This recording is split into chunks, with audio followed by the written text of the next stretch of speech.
ke-6.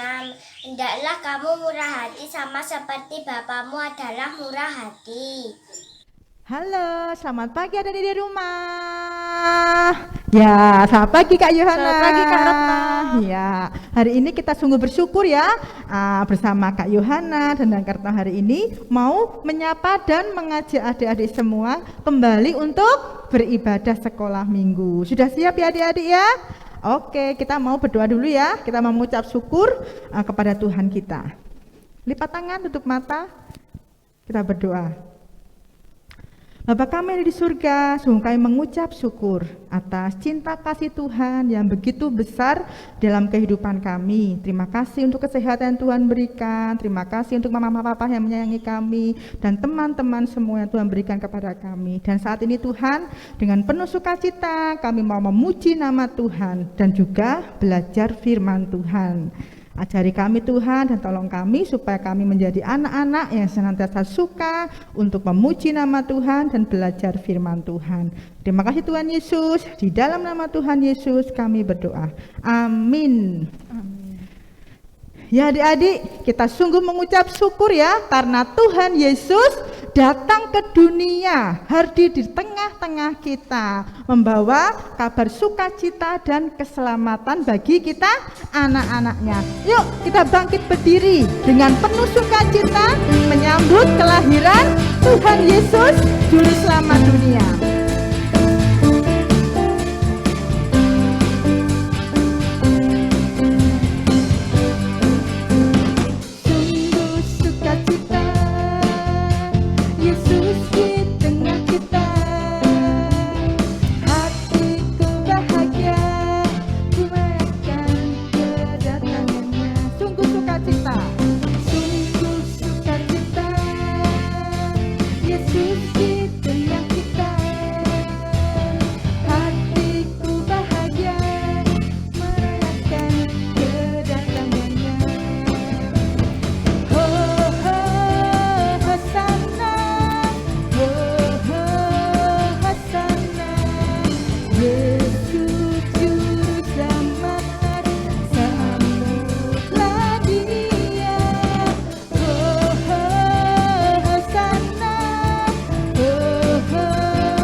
Ya, puji Tuhan karena Tuhan Yesus telah datang ke dunia dan ekspektasinya kepada kita semua ya adik-adik ya, dan biarlah menjadi kesukaan kita untuk senantiasa ikut Tuhan Yesus kemanapun Tuhan mau. Kita mau senantiasa ikut sampai selama-lamanya. Yuk ikut Tuhan Yesus.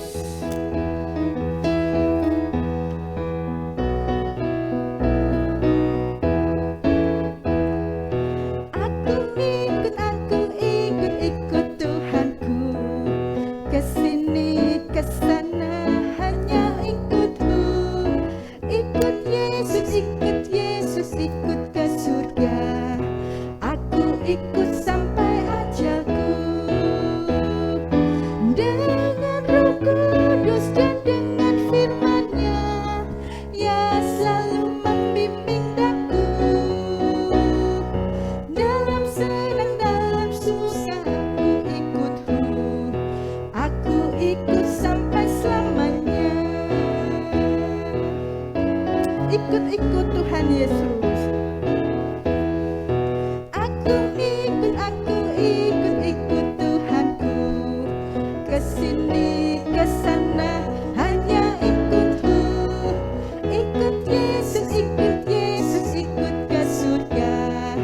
Aku ikut sampai ajalku. Dengan Roh Kudus dan dengan firman-Nya, ya selalu membimbing daku.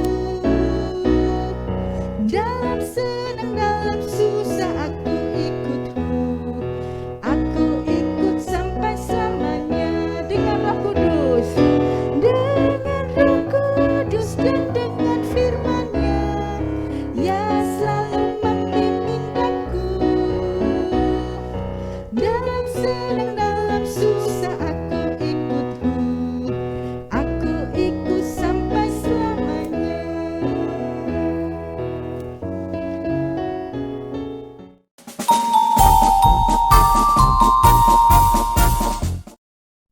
Selamat siang adik-adik, shalom. Wah, adik-adik masih semangat sekali ya.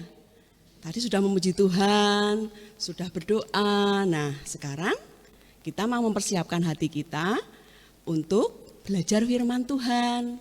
Nah, jangan lupa siapkan Alkitabnya, duduk yang nyaman ya.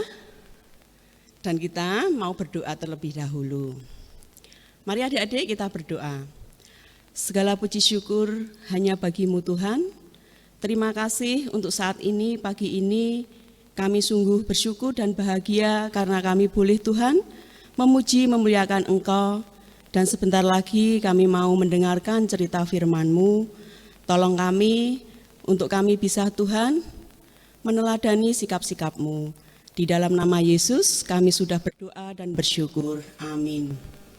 Nah, adik-adik, hari ini kita mau belajar firman Tuhan tentang kepedulian. Nah, nanti kita bisa buka ya. Kita bisa buka di dalam Alkitab kita, yaitu di dalam kitab Lukas 10 ayat 25 sampai 37. Lukas 10 ayat 25 sampai 37. Karena ini panjang sekali, nanti adik-adik bisa baca ya di waktu yang agak lenggang supaya adik-adik bisa nyaman membacanya dan adik-adik bisa menikmati. Nah, di sini misalnya mau cerita yaitu pada suatu saat di mana ada seorang Yahudi yang sedang berjalan dari Yerusalem mau ke Yeriko. Nah, tapi di tengah jalan orang Yahudi ini dihadang sama orang-orang jahat adik-adik.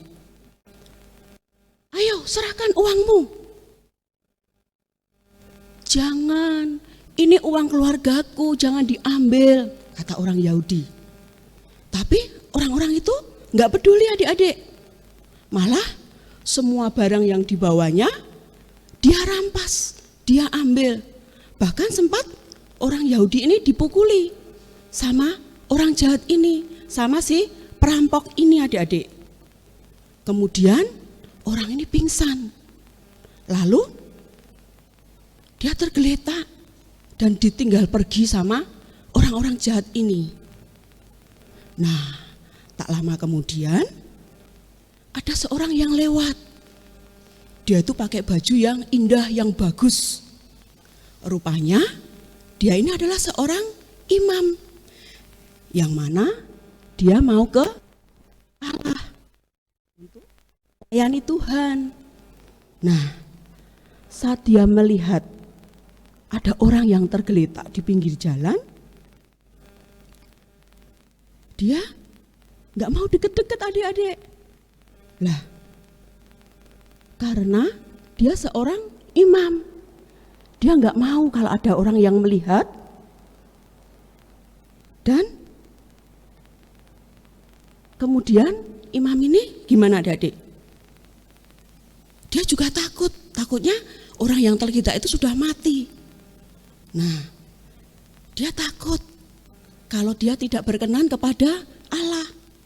Ya sudah, akhirnya imam ini lewat begitu saja adik-adik.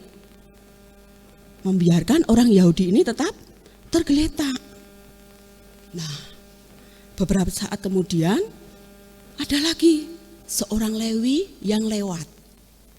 Wah, dia juga masih melihat orang Yahudi ini tergeletak di jalan. Dia berpikir, wah, orang ini pasti mabuk ini. Kenapa kok tidur di tengah jalan? Pasti orang ini orang tidak benar. Nah, karena orang Lewi ini adalah orang pilihan Tuhan. Dia adalah suku yang terpilih.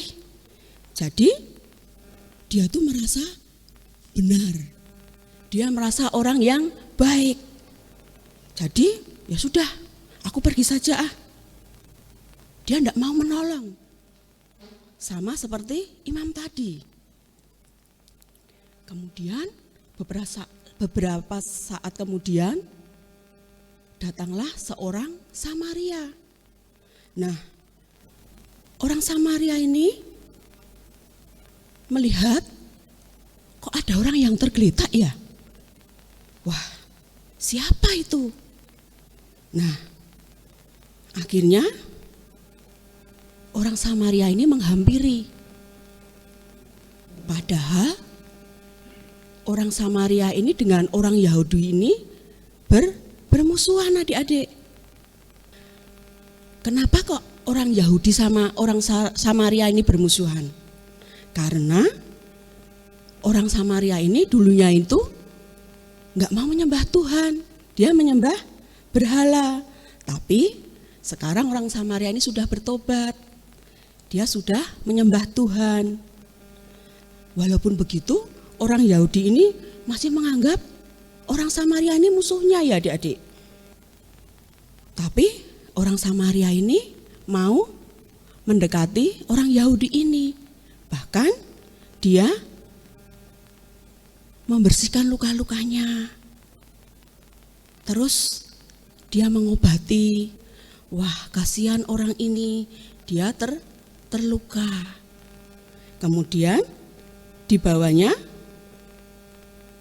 orang Yahudi ini naik keledainya, dinaikkan, kemudian dibawa ke penginapan adik-adik. Nah, sampai di penginapan, orang Samaria ini bilang kepada pemilik penginapan supaya merawat orang Yahudi ini sampai sembuh. Nah, dan dia diberi uang adik-adik sama orang Samaria ini. Lalu kemudian orang Samaria ini bilang, nanti aku akan datang lagi. Kalau ada kekurangan nanti akan aku tambah. Gitu adik-adik. Kemudian orang Samaria ini pergi melanjutkan perjalanannya. Nah, dari cerita orang Samaria ini, adik-adik pernah enggak mengalami hal yang sama seperti yang dilakukan orang Samaria ini kepada orang Yahudi, di mana dia menolong, dia peduli. Nah, Tuhan Yesus juga memberikan perintah. Nah, kita bisa buka di dalam ayat, di dalam kitab Filipi ya, di dalam kitab Filipi ayat 2, Filipi 2 ayat 4. Dan janganlah tiap-tiap orang hanya memperhatikan kepentingannya sendiri, tetapi kepentingan orang lain juga. Nah, itu perintah Tuhan adik-adik. Nah, di mana kita harus saling peduli dengan sesama. Kita tidak boleh ya menolong orang harus melihat dulu, oh ini orangnya baik enggak ya, ini pernah menolong aku enggak ya. Siapa yang begitu adik-adik, yang mau menolong orang harus berpikir-pikir dulu. Nah, padahal Tuhan minta supaya kita menolong tanpa apa adik-adik? Iya betul, tanpa melihat statusnya dia. Nah, mulai hari ini kita harus belajar ya, dari cerita orang Samaria ini, kita harus peduli kepada semua orang. Dan kita harus selalu, apa adik-adik? Berbuat baik. Dan kita harus menjadi teladan. Nah, ceritanya sampai di sini adik-adik, ayat hafalannya.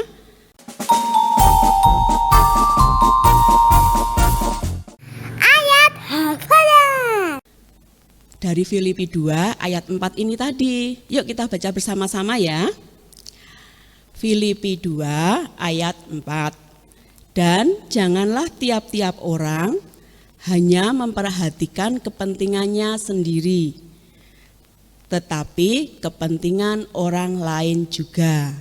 Nah, itulah cerita kita sampai di sini. Dan kita mau berdoa ya adik-adik, dan biarlah cerita yang singkat ini kita akan selalu diingatkan terus untuk kita selalu peduli kepada semua orang. Kita akan tutup ibadah kita siang hari ini. Tuhan, terima kasih untuk cerita yang telah Tuhan Yesus sampaikan kepada kami. Ajari kami Tuhan untuk mempunyai hati yang penuh kasih, hati yang peduli kepada semua orang, dan mampukan kami Tuhan untuk kami boleh menjalani perintah-perintah-Mu. Dan kami bersyukur Tuhan, hari ini kami boleh mengikuti ibadah dari awal, pertengahan hingga akhirnya. Dan kami berterima kasih dan menyerahkan kehidupan kami hari ini sampai selama-lamanya ke dalam tangan kuasa-Mu. Di dalam nama Yesus kami sudah berdoa dan bersyukur. Amin.